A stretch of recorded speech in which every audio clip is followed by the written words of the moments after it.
All right, $1 million. That's what it would have cost the Carolina Hurricanes to keep Freddie Andersen this season. $1 million against the cap for our goalie who went 13-2 in the playoffs, 1.89 goals against average, got this team to the Stanley Cup. We didn't do it. This morning, Freddie Andersen, or yesterday, Freddie Andersen signed a 1-year contract with the Edmonton Oilers. And when you look at the numbers on the deal, we got to think, are we making a big mistake? Or is this the right move given, the up and down regular season Freddie had and then how it came to an end? Let me show you why this contract with Edmonton is genuinely stunning. And I want you to tell me which one you think it is. So here are the actual numbers. Freddie signed a 1-year deal with Edmonton. Base salary $1 million. Dollars. He does have performance bonuses of up to 1.8 million based on games played and playoff success. So total value could be 2.8 million or yeah, 2.8 million. But here's the part that matters. His cap hit is $1 million. 1 million. That's it.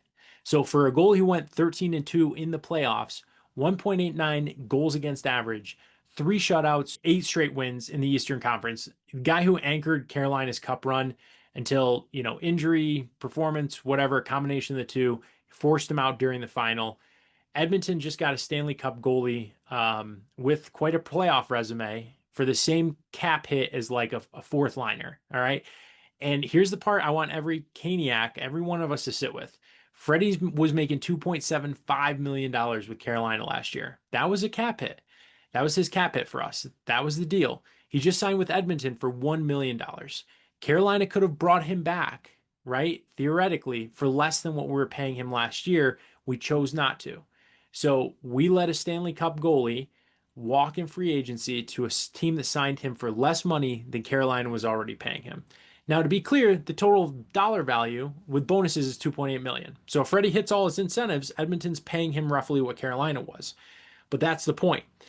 The cap hit is what matters most for roster construction. And on the cap sheet, Edmonton just added a cup goalie for basically nothing, for a guy with his experience.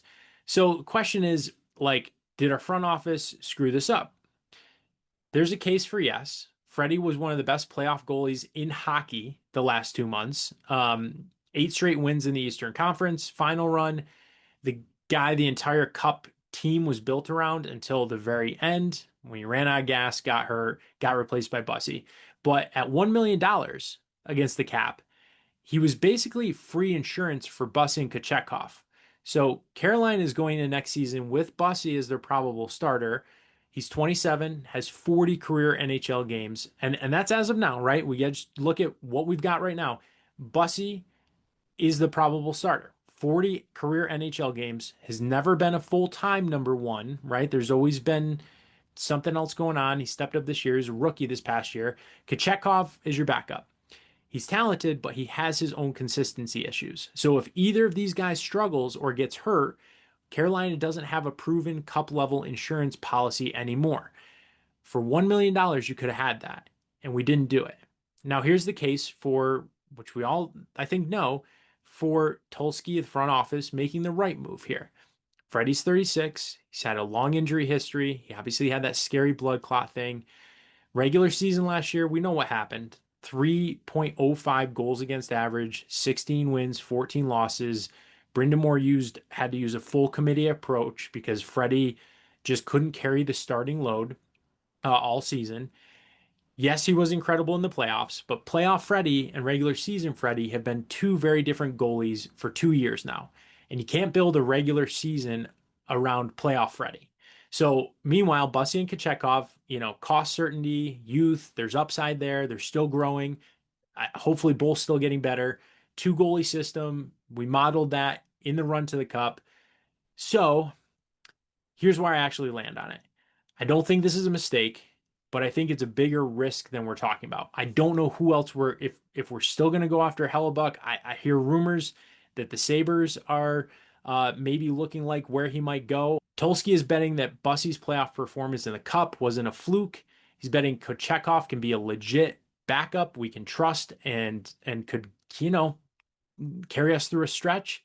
If things go sideways, we're kind of betting we could find a goaltender before the trade deadline. It's a lot of risk when we're going back to defend the Stanley Cup. And, these are all reasonable bets.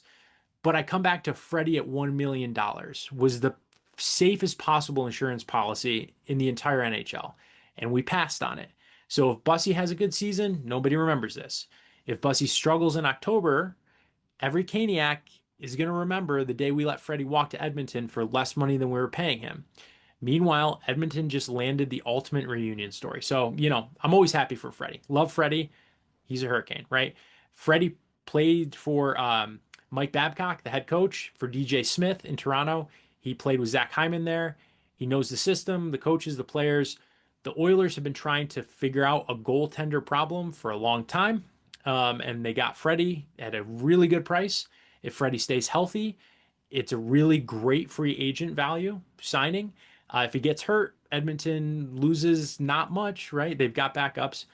So there's no way this is a bad deal for Edmonton, which leaves just questions for me about whether it should have been Carolina's deal. So last thing I'll say, Freddie mentioned his late agent, Claude Lemieux, in the ESPN interview after Game 6. He said Lemieux would be so proud. Lemieux was a four-time Cup winner as a player and became a successful agent afterward. He sadly passed away. Freddie has been playing this year with his memory in mind in the playoffs. So watching that guy hoist the cup in a Carolina jersey, it was a great moment for us Caniac fans. Watching him play his next series as an Oiler is going to be a bit weird. Could we have kept him? Should we have kept him at $1 million? I don't know. But anyway, it's done. Edmonton got a bargain. We got some more flexibility on the cap. Freddie's off to try and bring the Oilers a cup. All right. I'm just going to say, good luck, Freddie. And I hope we bring you back for Jersey for your retirement to retire in a Carolina Hurricanes jersey someday. All right. By the way, we haven't talked about the rest of what's happened with Hellebuck. Hit that like and subscribe, Caniacs. We're going to see how that one plays out. See if we're riding with Bussy and Kochetkov or what. But drop it in the comments and let me know what you think. And I'll catch you in the next one. Subscribe, Caniacs.